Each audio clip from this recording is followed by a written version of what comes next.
Eu gostaria que os irmãos ficassem de pé e pegassem a sua Bíblia no livro de Gênesis.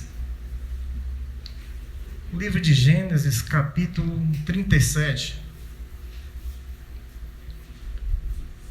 São coisas que vêm acontecendo e a gente tem que falar para a nossa igreja. Gênesis, capítulo 37.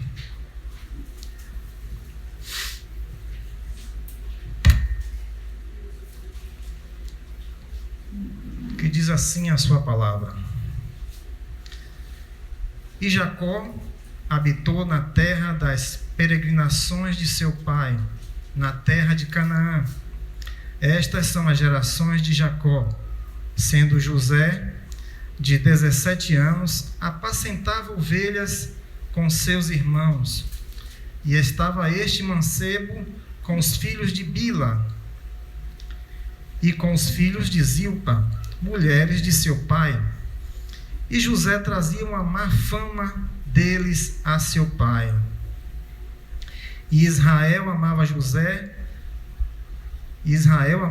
mais do que a todos os seus filhos, porque era filho da sua velhice, e fez-lhe uma túnica de várias cores.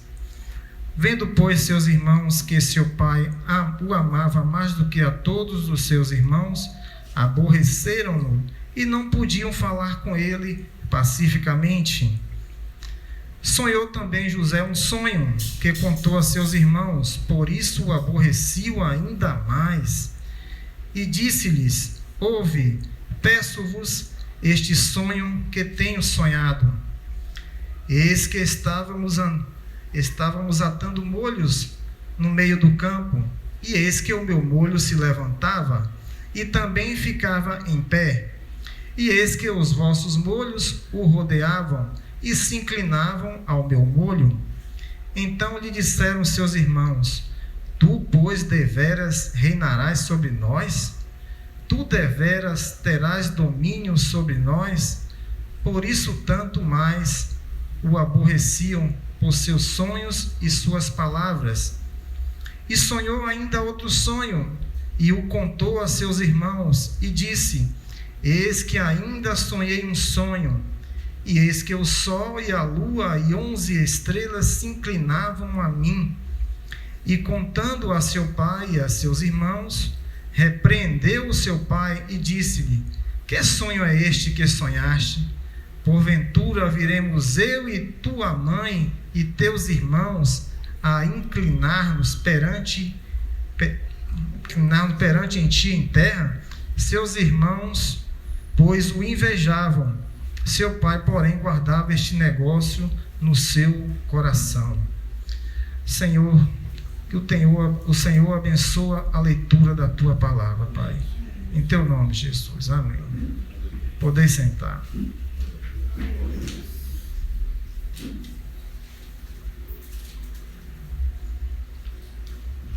Meus irmãos, a Bíblia passa a relatar que Jacó, ele retorna para as peregrinações do seu pai Isaque e para as peregrinações do seu pai Abraão.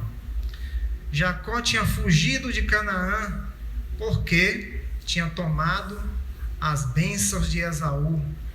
E ele fugiu para não morrer e foi para a terra de Padã Arã, a terra de sua mãe Rebeca,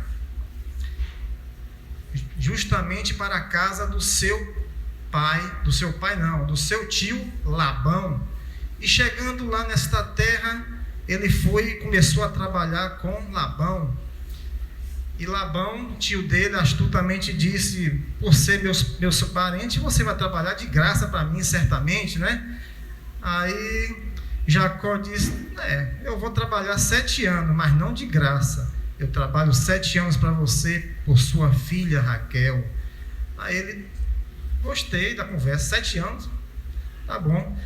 Então, eles fazem aquele acordo e selam aquele acordo e aceitam. E estes 7 anos, Jacó passa a trabalhar para ele.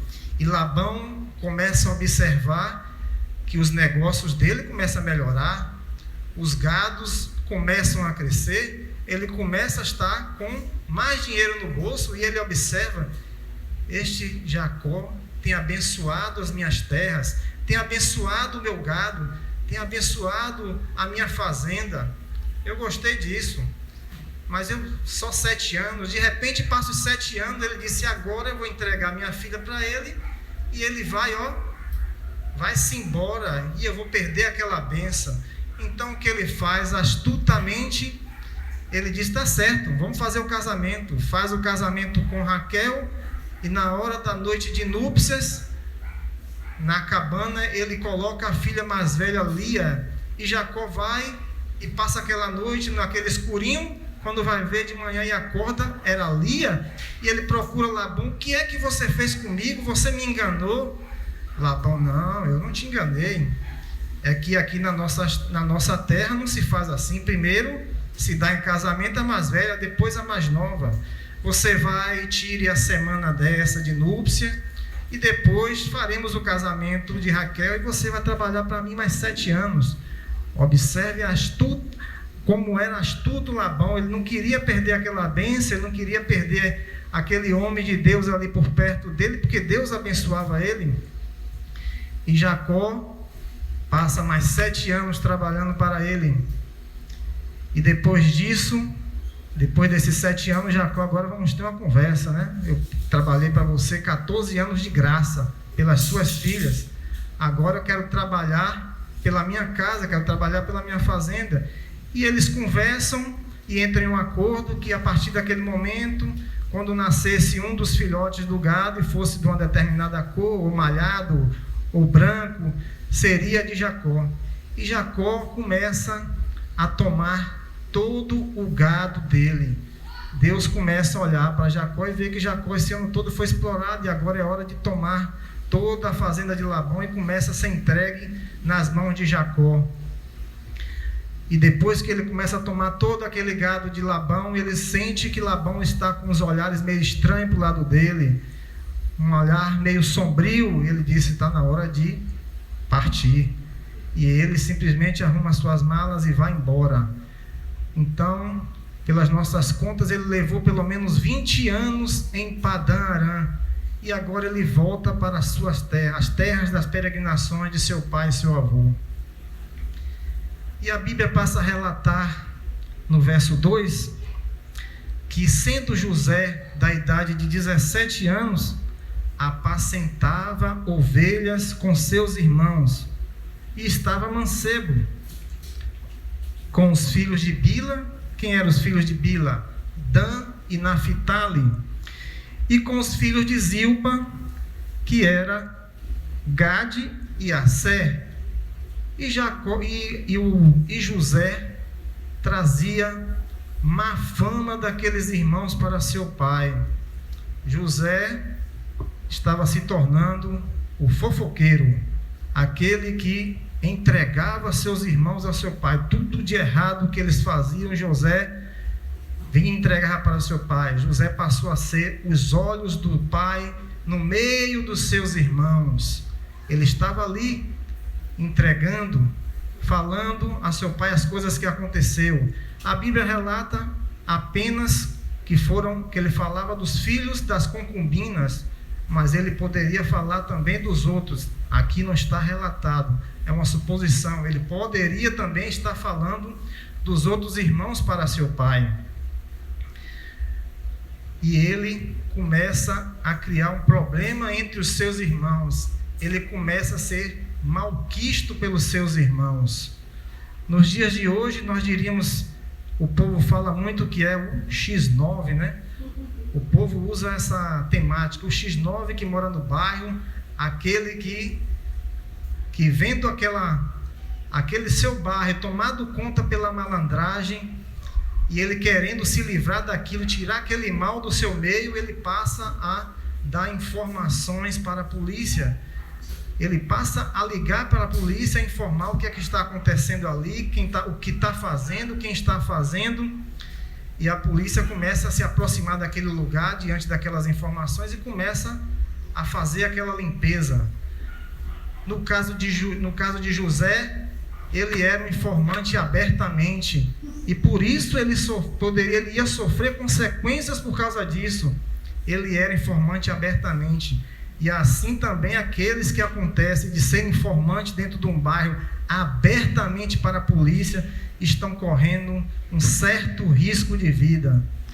Normalmente eles trabalham anonimamente, ligando com o telefone, não se identificando, porque querem se ver livre daquilo ali no ambiente onde moram. Isso é natural.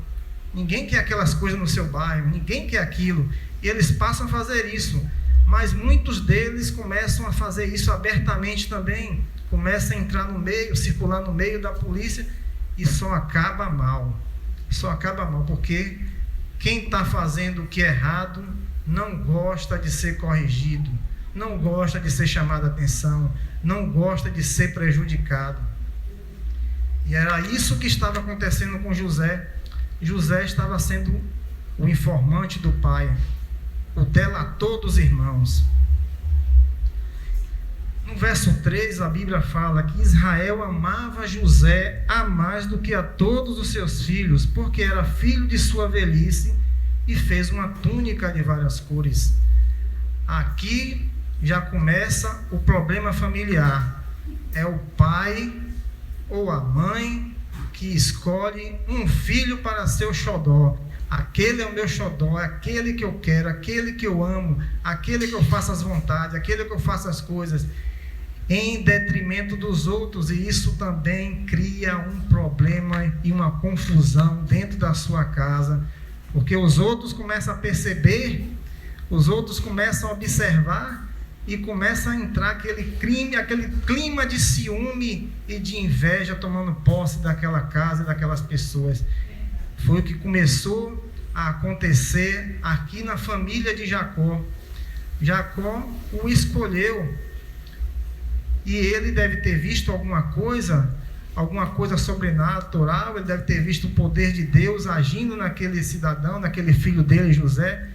E ele vai e faz uma túnica de várias cores. Eu andei dando uma pesquisada e disse que aquelas túnicas, quem utilizavam eram os filhos dos reis. Os filhos dos reis é que eram escolhidos ali, e que o pai mandava fazer uma túnica bonita, de várias cores, para ficar diferente dos outros que estão ali no reino. Foi o que Jacó fez. Ele colocou uma roupa de filho de rei, de príncipe de José, e ali ele passou a se destacar e se diferenciar dos outros irmãos. Isso ia causar problema. O ciúmes ia imperar, a inveja ia tomar conta daquele lugar, por causa que o pai resolveu tratar diferentemente um dos seus filhos. No verso 4, vendo, pois, seus irmãos que seu pai o amava mais do que a todos os seus irmãos, aborreceram e não podiam falar com ele pacificamente. O ciúme entrou, começou a operar o ciúme na vida dos irmãos de José, e eles não conseguiam falar com ele pacificamente. Ou seja, ele chegava e se aproximava deles: e aí, seu entregão, e aí, fofoqueiro, você já chegou aqui, fofoqueiro? E começaram a apurrinhá-lo, começaram a persegui-lo, e começaram a dizer piada, e começaram a tratá-lo rispidamente, e provavelmente começaram e evitaram a falar coisas determinadas da vida dele na frente dele. Começaram a excluí-lo do meio. Não, sai daqui, vá para o colinho do papai, você é o queridinho do papai, vá para o colinho do papai, não fica aqui no nosso meio não tem nada para você aqui. E passaram a tratá-lo desta maneira, porque eles sentiram que existia uma diferença de tratamento dentro da sua casa pelo seu pai. Mas não bastante disso, José disse: olha, meus irmãos, eu tive um sonho e gostaria de contar para vocês. Peço-vos esse sonho, verso 6, que tenho sonhado. Eis que estávamos atando molhos no meio do campo, e eis que o meu molho se levantava e também ficava em pé, e eis que os vossos molhos rodeavam e se inclinavam ao meu molho. Ele começa a dizer que o molho dele se levantava, assim como o molho também dos seus irmãos, e cercavam ele e começavam a se inclinar. E os irmãos olham para ele: vem cá, você quer dizer que certamente você será nosso rei? Certamente você, um garotinho, vai comandar o nosso acampamento? Nós iremos nos ajoelhar aos seus pés? Observe que foi um sonho bastante explícito. Foi um sonho que não precisou de ninguém decifrar. Eles mesmos entenderam, os irmãos mesmos entenderam. Quer dizer que você certamente reinará sobre nós. Ah, seu sonhador, você vem para cá. Não bastava isso, né? Você é o queridinho do papai, você é o entregão, e agora você vai ser o rei. Você vai comandar nosso acampamento e você vai comandar nossos caminhos. E ele: não, é só um sonho que eu tive. E aquilo ficou guardado no coração de José, estas palavras. E pouco tempo depois ele volta: meus irmãos, eu tive outro sonho. Eu sonhei que o sol e a lua e 11 estrelas se inclinavam diante de mim. E o pai dele olha para ele e repreendeu ele: José, que tipo de sonho é esse? Quer dizer que eu, sua mãe e seus irmãos iremos inclinar diante de você? Que história é essa, José? José, você pare com isso. Isso não está ficando bem aqui. Seus irmãos estão me apurreando.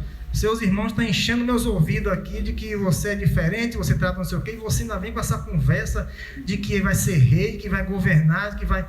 Pare com isso, José. E nesse momento, Jacó fala da mãe, mas neste capítulo aqui, a mãe dele já teria morrido. Então, provavelmente aqui seria a madrasta, seria Lia de que ele estava comentando, que iria se inclinar perante ele, porque a mãe dele já tinha morrido neste momento. E contando isso, seu pai o repreendeu. E verso 11: seus irmãos, pois, o invejavam. Seu pai, porém, guardava este negócio no coração. Aí começa o grande problema de José. Ele entregava seus irmãos, ele era o querido do papai, e ele passa a ter sonhos proféticos de que ele iria reinar. E a inveja começa a imperar naquele meio. E aquilo não iria acabar bem.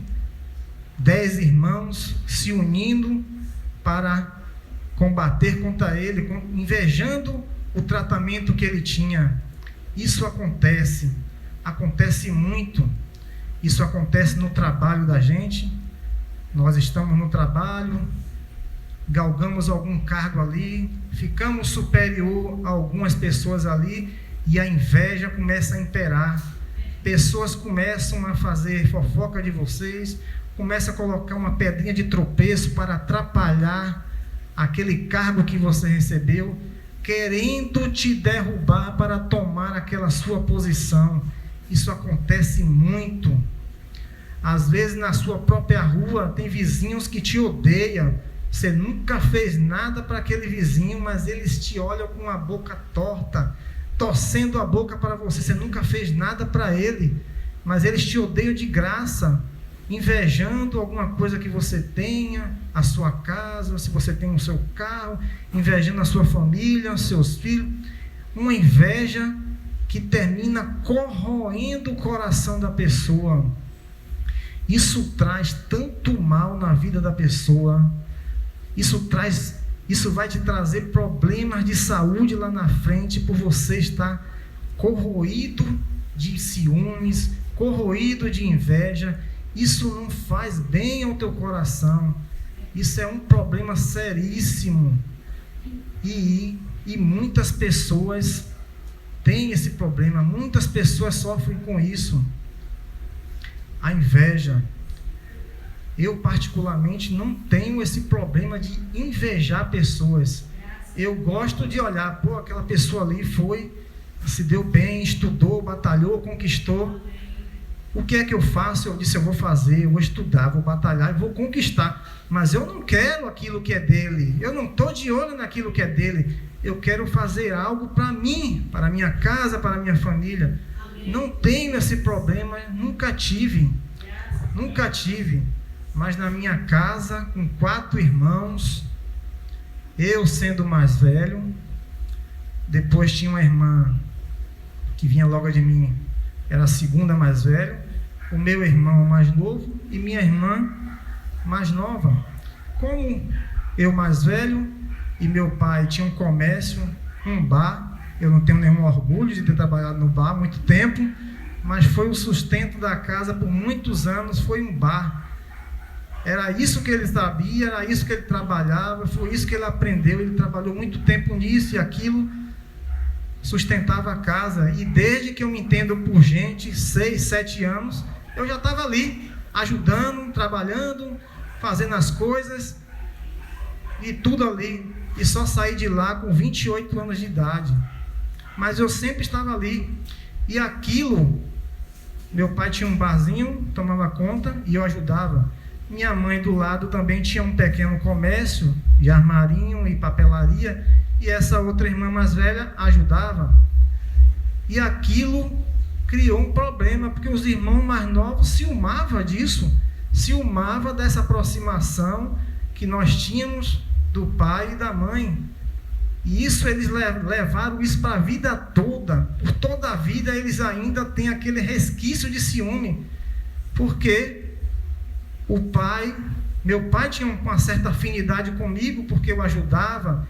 Ele via que tinha responsabilidade, ele via que podia confiar, ele via que podia fazer as coisas ali, ele via que podia contar comigo para ajudar.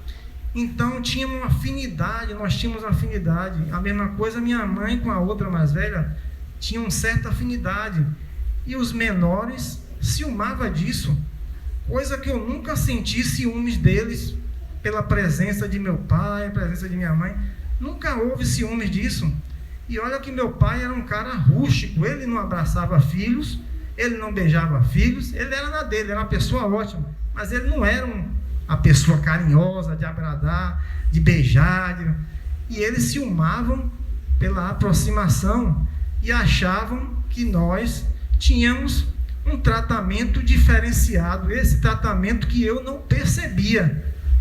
Eu acredito que seja apenas coisas dos olhos dele. Eles é que enxergavam isso, eu não via nada disso. Eu apenas fazia aquilo que tinha que fazer, ajudava, trabalhava e fazia isso. E isso cria um problema, que a pessoa carrega isso para a vida toda, e aquilo não faz bem. Não faz bem. Quando eu vejo pessoas desse nível invejando coisas, eu apenas ignoro. Eu apenas ignoro e oro pela pessoa. Senhor, tira isso dela. Tira isso dessa pessoa. Tira isso. Tira isso. Eu apenas ignoro. Eu também já estive num trabalho que o chefe que trabalhava comigo tinha muita afinidade comigo, eu confiava e fazia as coisas. E tinha colegas de trabalho que ciumavam disso. Ficava achando isso. Achava que eu tinha alguma vantagem extra por fora, que eu recebia alguma coisa por fora e extra. E não tinha nada demais. Apenas os olhos deles que viam que a pessoa, tinha afinidade de trabalho. Tinha afinidade. Talvez foi isso que Jacó teve com José. Ele achou alguém que ele pudesse ter afinidade, alguém que quisesse aprender a administrar os bens, os animais, as fazendas. E ele chamou aquele garoto, e o garoto mostrou prestativo, quis fazer aquilo com o pai, quis trabalhar, se mostrou que poderia ser confiável ao ponto até de falar as coisas ruins que seus irmãos faziam. E ele pegou aquele jovem garoto e também percebia que ele guardava dentro do coração que Deus tinha algum propósito para aquele garoto. Ele percebeu que aquele garoto era diferenciado dos seus irmãos. E talvez ele agiu até mesmo sem perceber que estava ofendendo os outros irmãos fazendo aquele trabalho, mas ele se sentia e tinha afinidade com José, porque José era filho da sua velhice, o amava, e os dois trabalhavam juntos com afinidade. E o pai começa a ensinar a José como administrar aquele lugar, porque o direito daquele acampamento seria para o filho mais velho, primogênito Rubens, mas Rubens traiu seu pai com a sua própria concubina Bila, e Jacó o repreendeu, e Jacó deixou ele de mão, como esqueceu, e o desertou como filho primogênito, e escolheu José para fazer este trabalho. Mas isso ia trazer consequências gravíssimas. Um belo dia, os irmãos de José estavam apacentando ovelhas em Siquém, e José, onde é que estava? Os irmãos ficam observando isso. Nós aqui, nesse trabalho duro, árduo, um sol quente desse, e o filhinho do papai está lá com o papai, só escrevendo, anotando os lucros, escrevendo as coisas, e eu aqui me acabando, aqui nesse sol quente aqui, desse deserto. E o Jacó disse: olha, José, seus irmãos estão lá em Siquém, leva alguns mantimentos para ele, observe como é que está olha como Jacó fazia, observe como é que está os animais, veja como é que estão seus irmãos, e para não dizer que ele não falou nada, traga-me um relatório. Aí José: deixa comigo, eu vou lá, vou fazer esse relatório, vou trazer tudo. Só que José não esperava as consequências. Chegando lá em Siquém, ele procura seus irmãos, não encontra, e pergunta ao homem, algum homem que estava lá: você viu meus irmãos aqui que estavam apacentando as ovelhas? Eu ouvi dizer que ia para Dotã.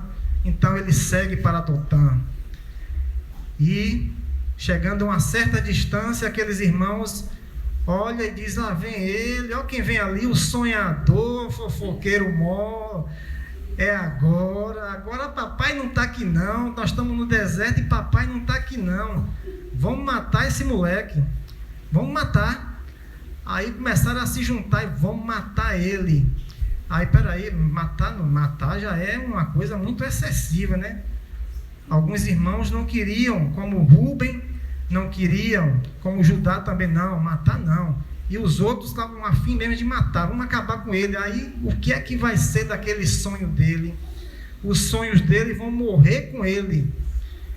E quando José se aproxima deles, eles o agarram, tiram a sua túnica, acham uma cova, provavelmente algum poço que estava seco, e o joga lá. E José, desesperado: o que vocês estão fazendo isso comigo?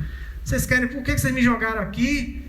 E eles começam a se reunir: não, nós vamos matar ele, vamos matar ele. E Rubem: não, peraí, eu vou ali resolver algumas coisas por ali, não faça nada, eu vou ali, não faça nada com ele.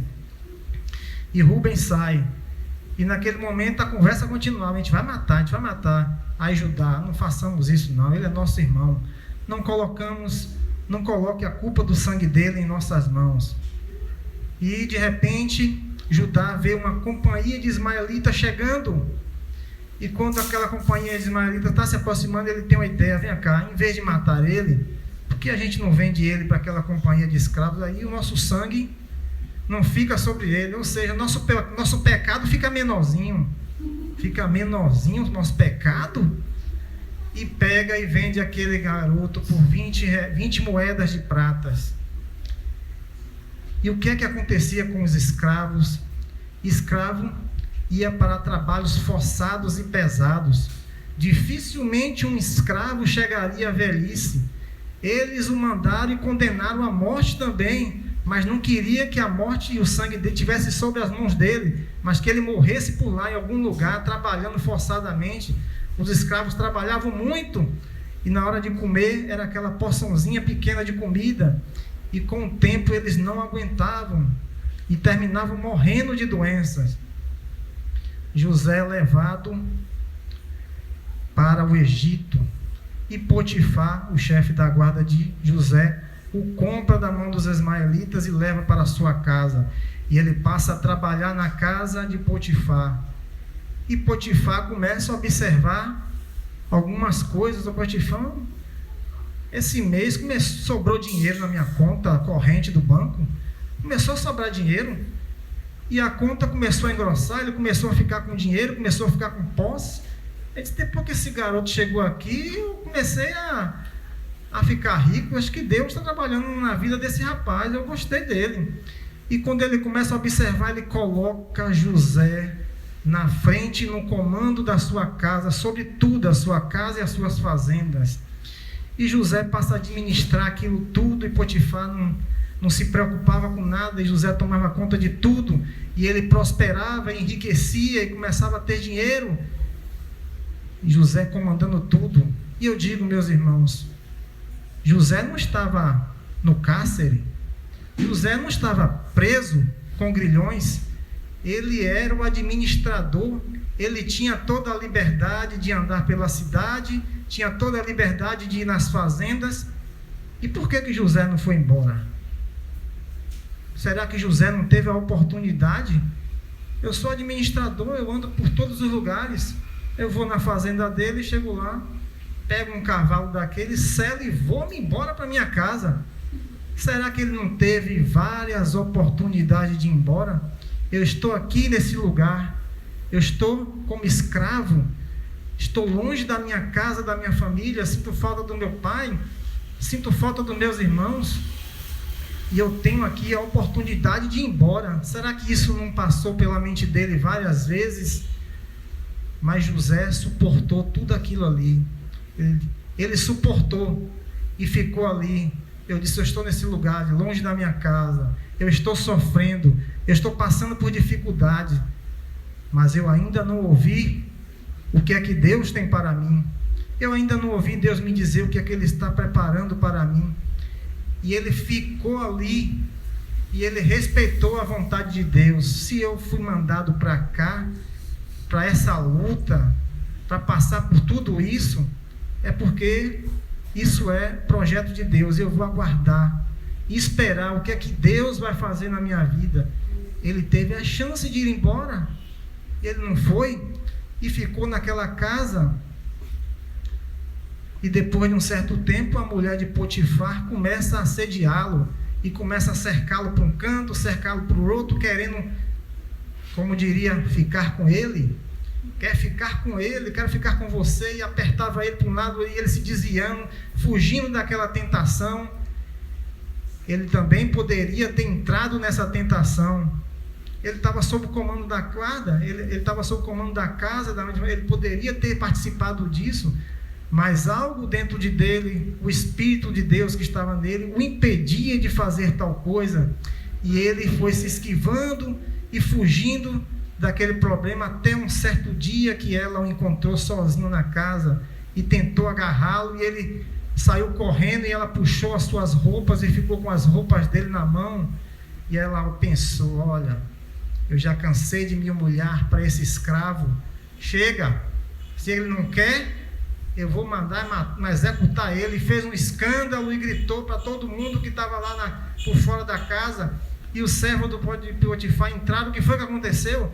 Este servo hebreu que veio para a nossa casa tentou me pegar forçadamente.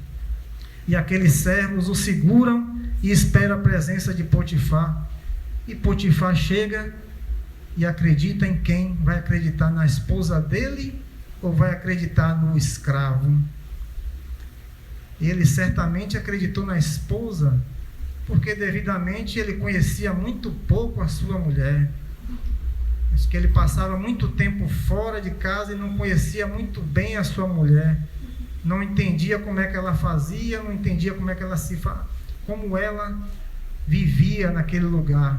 Ele não conheceu e preferiu ficar com a palavra da sua mulher. Mas ele poderia também ter levado José direto para Faraó, e naquele momento Faraó daria a ordem para executá-lo. Ele fez isso? Fez. Vamos julgá-lo aqui. E ele seria executado. Mas Potifar pensou e olhou Ele me trouxe tantos benefícios aqui, eu fiquei tão rico no tempo que ele estava aqui, eu ganhei tanto dinheiro, eu me afeiçoei tanto a esta pessoa, eu não vou matá-lo, eu vou mandá-lo para a prisão. E você é jogado na prisão, sem ser condenado, sem um processo legal, sem nada, vai dizer, vou sair daqui, minha condenação foi 2 anos, 3 anos, daqui a pouco eu saio.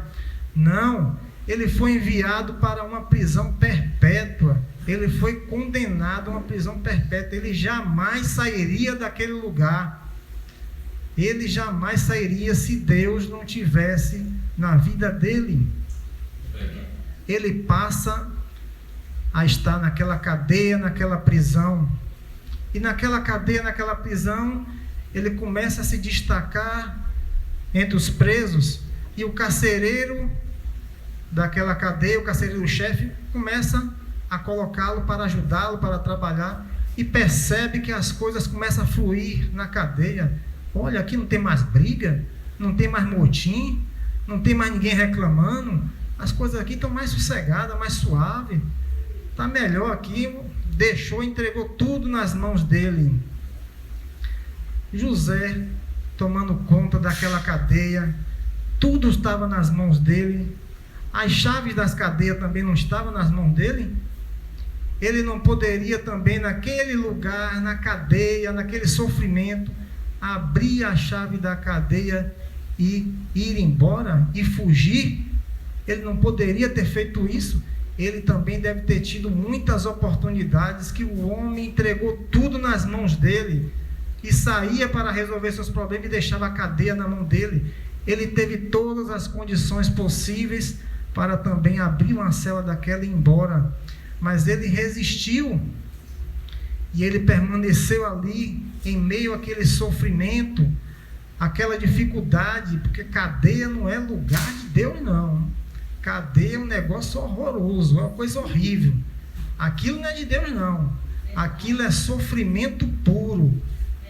É sofrimento puro. É uma fedentina terrível, pessoas de todas as espécies ali naquele lugar. É uma coisa terrível, ratos andando por ali e para lá, imundície total. Aquilo é horrível. E ele permaneceu ali. Eu vou esperar ver o que é que Deus tem para mim nesta terra. Ele poderia ter ido embora, já chega, já cansei de estar aqui, não vou ficar mais nesse sofrimento não, eu vou me embora. Mas nada mais do que a gente ficar esperando aquilo que Deus está preparando para nós. Você tem que aguardar. Se você se desespera e faz aquilo que está na sua carne, você vai se atrapalhar. Você não esperou o que é que Deus estava preparando para você. Você resolveu fugir por sua conta própria. Aquilo poderia ter causado até a morte dele. E naquela cadeia,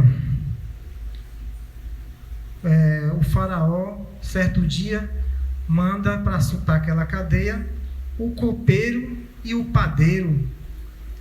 Estavam indignados com aqueles 2 homens e manda eles 2 para a cadeia. E lá na cadeia, quem está na administração, José os recebe, coloca num canto à parte e passa a ter um convívio com aqueles homens. E a Bíblia passa a relatar que um certo dia José chega pela manhã e olhou para eles, e eis que estavam turbados.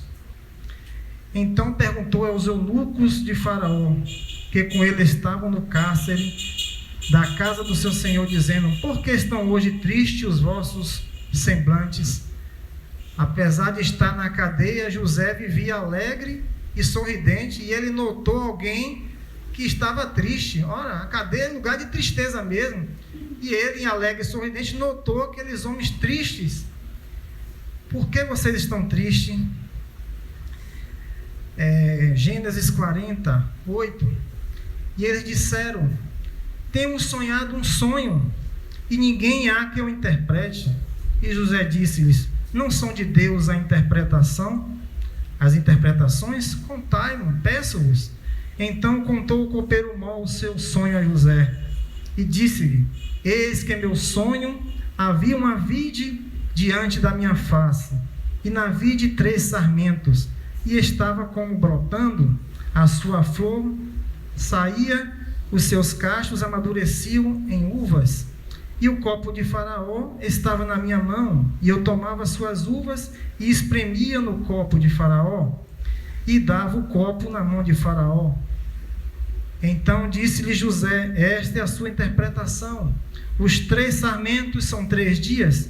Dentro ainda de 3 dias, Faraó levantará a sua cabeça e restaurará o seu estado, e darás o copo de Faraó na sua mão, conforme o costume antigo, quando era seu copeiro. E José, aproveitando a deixa, disse: olha, interpretei seu sonho aqui. Quando você voltar lá para conversar com Faraó e voltar a servir Faraó, não esqueça de mim não diga que eu estou aqui, eu nada fiz, fui roubado da minha terra, fui para a casa de Potifar, fui acusado indevidamente, mais uma vez, e estou nessa cadeira, eu nada fiz. E José dá aquele toque para aquele homem, para quando ele chegasse lá diante de Faraó, lembrasse dele. Então, vendo o padeiro Mó, que tinha interpretado bem, disse José: eu também sonhava, e eis que os 3 cestos brancos estavam sobre a minha cabeça, e no cesto mais alto havia de todos os manjares de Faraó, obra de padeiro, e as aves os comiam do cesto de sobre a minha cabeça. Então respondeu José e disse: esta é a sua interpretação. Os 3 cestos são 3 dias. Dentro ainda de 3 dias, Faraó levantará sua cabeça sobre ti e te pendurará num pau, e as aves comerão tua carne de sobre si. E depois de 3 dias, toda a interpretação que José fez daqueles sonhos aconteceu.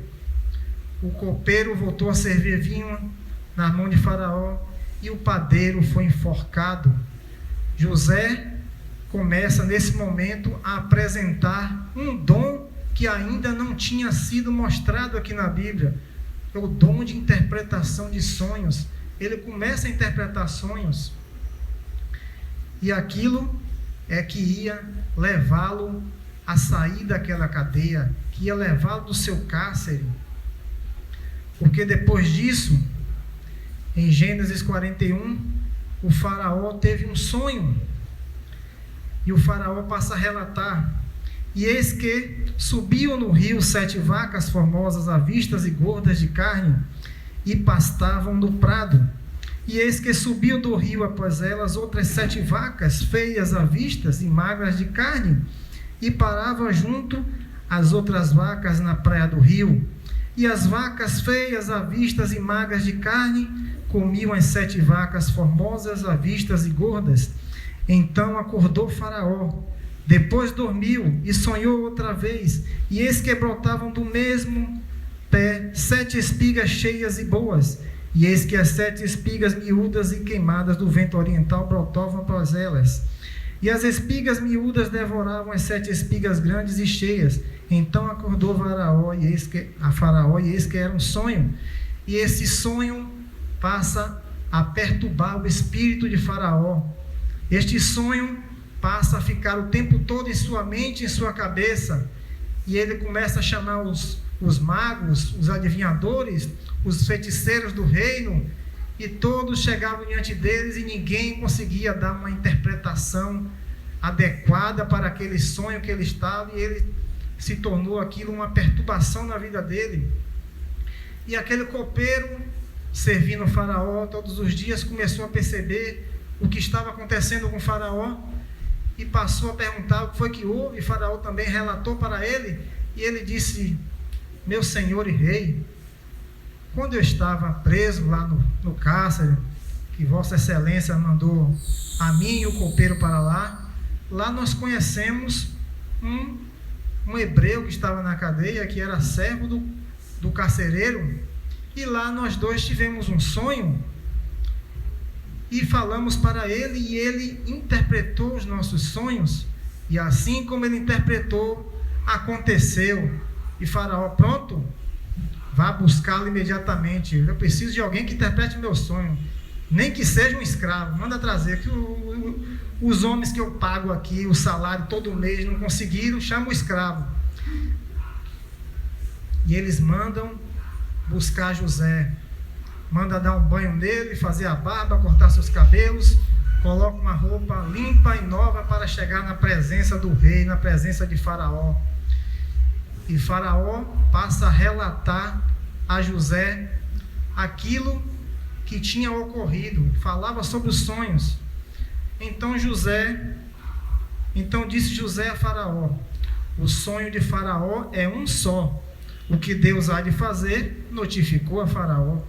As 7 vacas formosas são 7 anos, as 7 espigas formosas também são 7 anos. O sonho é um só. E as 7 vacas magras e feias à vista que subiam depois delas são 7 anos. Como as 7 espigas miúdas e queimadas do vento oriental serão 7 anos de fome. Esta é a palavra que tenho dito a Faraó. O que Deus há de fazer, mostrou a Faraó. E eis que vem 7 anos, e haverá grande fartura em toda a terra do Egito. E depois deles levantar-se-ão 7 anos de fome, e toda aquela fartura será esquecida na terra do Egito, e a fome consumirá a terra.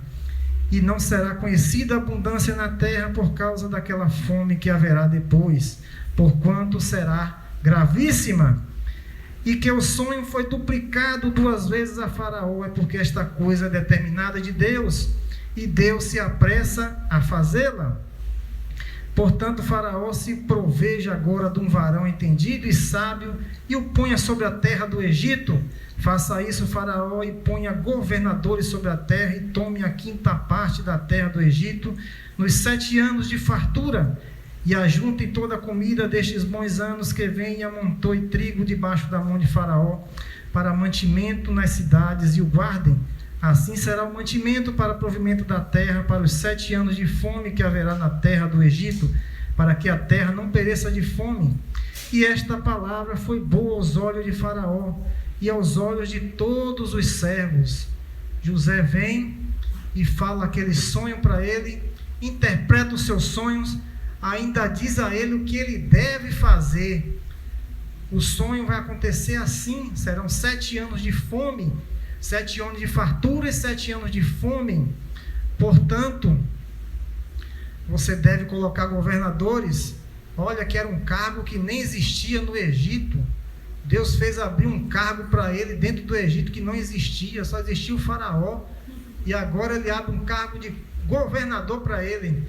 E ele passa a dar dica: coloque alguém entendido, que faça galpões, que guarde essa comida nos anos de fartura, e que ela seja estocada para quando chegar a fome, você está preparado, e a terra não passará fome, e o Egito sobreviverá, e ainda alimentará todas as nações por perto. Veja, meus irmãos, o que acontece. E Faraó pega aquele escravo e diz: já que acharíamos um varão como este, em quem haja o Espírito de Deus? Depois disse Faraó a José: pois que Deus te fez saber tudo isso, ninguém é tão entendido e sábio como tu. Tu estarás sobre a minha casa, e por tua boca se governará todo o meu povo. Somente no trono eu serei maior que tu. Faraó cria um cargo de governador e pega o escravo e bota para ser governador. Observe, meus irmãos, que mudança radical na vida de José. Sair da cadeia, da prisão, para governar toda a terra do Egito. Ele foi fiel, ele ficou aguardando o que é que Deus tinha para ele. E o que era a missão? Eram 7 anos de fartura e 7 anos de fome. E como é que foi a vida de José no Egito? Foram bons anos na casa de Potifar, cheio de fartura, comida e alimentação à vontade, de tudo. E depois ele passa um tempo na cadeia, comida restrita, miséria, podridão. Deus colocou ele nesses dois lugares para ele tratar com ele, para ele saber lidar tanto na fartura como na fome, porque ele tinha um projeto para ele.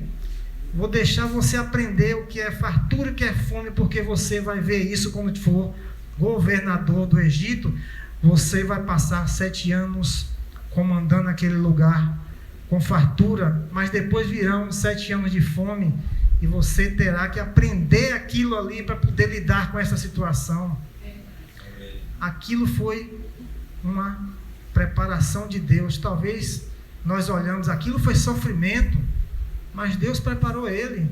Ele, quando foi ali, tinha apenas 17 anos, e quando se torna governador, agora está com 30 anos de idade.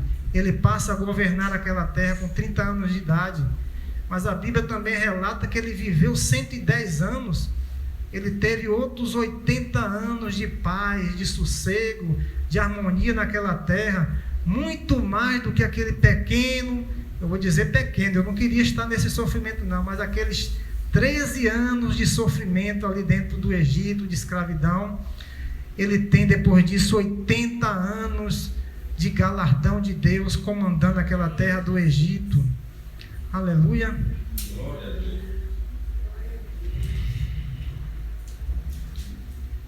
E depois desses 7 anos,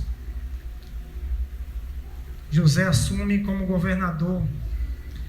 E passam-se 7 anos naquela terra de galardão. 7 anos de fartura chegam na terra. José agora está com 37 anos. E no próximo ano inicia-se os primeiros anos de fome. Nós podemos calcular que agora, quando começa a entrar a fome em toda a terra do Egito, José agora está com 38 anos de idade. E ele está naquele lugar e a fome bate em todos os cantos da terra, no Egito, em toda a região. Todos os povos da terra, daquela região, descobrem que no Egito existe comida, que no Egito tinha quantidade de trigo suficiente para todo mundo, e todo mundo começam a chegar naquele lugar. Todos passam aí naquele lugar. E em Gênesis 42:6, a Bíblia fala: José, pois, era governador daquela terra. Ele vendia a todo o povo da terra. E os irmãos de José vieram e se inclinaram ante ele com a face na terra. O sonho de José se cumpre. José tem aquele sonho com 17 anos, e o sonho vai se cumprir agora aos 38 anos. 21 anos depois, aquele sonho de Deus acontece à vista de José. José olha aquilo e se lembra do sonho que ele teve. O sonho de Deus agora se cumpriu. Eu vejo meus irmãos aqui diante de mim, inclinados em terra. Naquele momento eram 10 irmãos. E José, vendo aqueles irmãos, ele tem no seu coração, eu vou dizer que eles são os espias, que eles estão aqui para espiar a terra, que eu quero dar uma lição para eles. E diz: vocês são os espias, e colocam todo mundo na cadeia. E eles passam: não, nós não somos espias não. Somos filhos de um homem, um ancião que tem 11 filhos, e o outro filho ficou lá com ele. Ah, pois bem, existe um outro filho? Existe. Então eu vou manter um de vocês aqui preso, e vocês voltam para a terra de vocês, para eu saber que vocês estão falando a verdade, e traga o outro irmão de vocês. E passa um determinado tempo, a comida lá se acaba novamente, e eles voltam para o Egito e traz o irmão dele, Benjamim. E ele manda reunir todos eles. E agora todos os 11 chegam para o governador e se inclina para ele. É aquele sonho dos 11 feixes que se inclinando ao redor dele, que ele tem há 21 anos atrás. Os sonhos são assim. Nós temos muitos sonhos em nossas vidas. Muitos deles nós não conseguimos nos lembrar quando acordamos. Muitas coisas passam, às vezes nós não percebemos, mas Deus, Ele fala a gente através de sonhos. Ele mostra coisas para a gente através de sonhos. Ele fala conosco. Ele usa isso como uma ferramenta. Ele usou isso com Salomão. Ele usou isso com Jacó. Ele usou isso com José. Ele usou isso com Faraó. Ele usou isso com Nabucodonosor. Ele usou sempre sonhos para falar com homens. Ele utiliza-se dessa ferramenta. Ele utiliza-se dessa ferramenta. E esta é uma ferramenta, e muitas vezes Deus fala conosco através de sonhos, e nós às vezes não percebemos. E eu vou contar aqui um breve testemunho. Todos sabem aqui que eu pedi aqui na igreja por muito tempo que orassem pelo meu irmão. Meu irmão estava enfermo, ele estava com câncer. E muitas vezes aqui eu pedi oração e orava, e eu pedia a Deus e reunia com a família, e orava e pedia a Deus. E esse tempo todo orando, uma doença grave, terrível, pedindo que Deus pudesse fazer algo para ele. E um dia eu estava dormindo e eu tive um sonho. E neste sonho eu estava em uma praça. Nesta praça estava cheia de pessoas, cheia de gente, e iria se inaugurar naquela praça um busto de alguma autoridade. Eu não sei que autoridade era. Ia se inaugurar um busto ali de uma autoridade, e estava aquele tumulto de gente, e eu por ali, e de repente chegam os carros da autoridade chegando, e quando a autoridade começa a chegar, o povo quer ir para cima. Parecia mais artista do que político, porque político ninguém fica atrás dele assim não, né? A gente não gosta muito de político, assim, político é mal visto, mas parecia um artista e todo mundo corria em cima dele. E de repente apareceu um monte de policiais, parecia a polícia do choque, todo mundo com aqueles escudos grandes e barrando as pessoas de se aproximar daquele político, e todo mundo querendo chegar em nada. E eu estava tentando também me aproximar do lugar da inauguração, e empurra para aqui, empurra para lá, e eu não conseguia. Aí eu voltava, aí eu, sabe de uma, desisti disso aqui, eu vou para lá, não vou não. E naquele momento eu voltava e encontrava meu irmão. Eu não costumo ter sonhos, não costumava ter sonhos com ele, não costumava ver meu irmão. E ele estava ali, e eu olhava para ele assim, uma aparência de uma pessoa normal, como se nunca tivesse tido uma doença. Não era aquela pessoa que eu via dentro de casa, que estava magra, abatida, enferma. Não era, ele tinha aparência normal. Eu olhava para ele assim, e eu disse para ele: o que você está fazendo aqui? Aí ele olha para mim: eu já subi ao céu. Já subi ao céu? Eu, como assim? Já subi ao céu. E aí quando eu ia perguntar para ele, como é que eu ia no céu? Aí ele, acordei do sonho. E aquilo ali foi um sonho que me martelou. Esse sonho foi 4 meses antes dele falecer. Ele faleceu no mês de dezembro, esse sonho foi 4 meses. E aquilo ali me martelava dia e noite. E eu orava e pedia a Deus, que isso não seja verdade. Que isto não aconteça, meu Deus. Que isso não seja uma coisa vindo de Ti, Senhor. Eu não queria que aquilo fosse de Deus. Eu queria que apenas tivesse sido alguma coisa, um sonho que acontecesse. Mas aquilo viria a acontecer 4 meses depois. Mas mesmo assim, eu orando e pedindo a Deus para que isso não acontecesse, que aquilo não fosse verdade. E 4 meses depois ele morre. Mas Deus estava já me alertando o que ia acontecer com ele. Antes mesmo de acontecer, no meu sonho ele já estava falando comigo. Mas ele mostrava também algo que eu identifiquei, que ele disse: eu já subi ao céu. Deus estava dizendo: eu vou tirá-lo da terra, mas eu vou trazê-lo para o céu. E eu passei a trabalhar na vida dele ali, comecei a orar mais, pregar para ele, falar a palavra de Deus. Eu o conduzi a Jesus Cristo. Eu levei ele a Jesus Cristo, apesar dele já estar frequentando a igreja, eu o levei, ele aceitou e recebeu Jesus Cristo como seu Salvador. Porque nem sempre foi assim. Não é porque é meu irmão, mas muito tempo da sua vida ele foi um crítico da igreja, foi um crítico do Evangelho. Ele fazia isso o tempo todo e criticava as pessoas que falavam com ele da igreja, ele criticava isso. Mas na hora que chegou esta doença, ele se entregou totalmente a Deus. Ele viu que só Deus poderia fazer algo por ele. Deus não trouxe ele de volta, mas eu tenho certeza que Deus o salvou.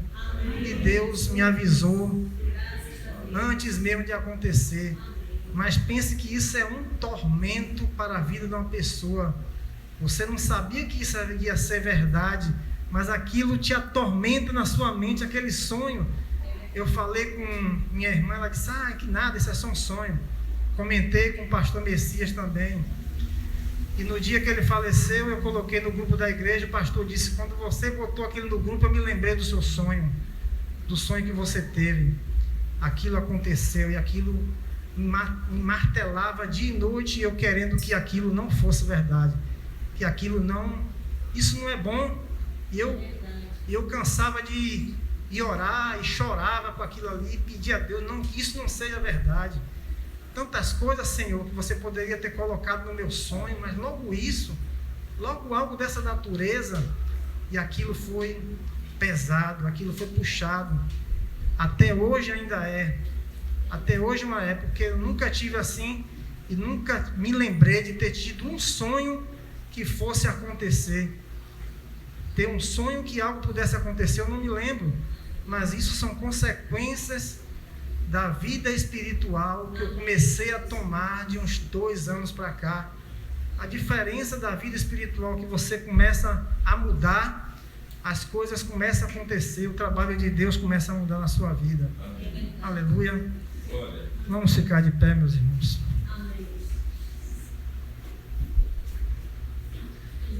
Senhor, meu Deus, Pai amado, Todo-Poderoso, obrigado, Senhor. Te agradeço, Senhor, porque o Senhor está na minha casa, na minha vida e na vida de todos os nossos irmãos, Senhor. Obrigado, Senhor, por esta pequena mensagem, Pai. Obrigado por ter me usado aqui neste púlpito hoje, Senhor. Te agradeço, Senhor. Oramos, Senhor, que o Senhor possa fazer algo ainda para esse evangelismo que se inicia e se retorna no dia de hoje, Senhor. Que o Senhor abençoe a vida de todos esses irmãos, Senhor, que vão participar desta peleja, meu Deus. Que o Senhor guarde os caminhos deles, Senhor. Que o Senhor fique com eles, Senhor. Livre da mão do mal, Senhor. Livre da mão de Satanás, Senhor, que certamente tentará impedi-los, Senhor, de prosseguir na missão de evangelizar, Senhor. Coloca os teus anjos acampados ao redor deles, Pai, para que a tua palavra possa fluir, Senhor. E aqueles irmãos que não puderem estar ali naquele grupo de pregação, Senhor, que possam estar, Senhor, em intercessão, Senhor, que possam estar em oração, Senhor, enquanto estes homens estarão ali pregando a tua palavra, Senhor. Oh, Deus amado, toma conta deles, Senhor. Dai-nos um começo de semana tranquilo e feliz, Senhor. Cuida dos nossos caminhos, da nossa vida, Senhor, e que teu Espírito Santo reine todos os dias em nossa vida, meu Deus. Oh, Deus amado, leva cada um para o teu canto e a tua casa em paz. É o que te pedimos, meu Deus. Em teu nome, Jesus. Amém. Diga a Deus abençoe seus irmãos.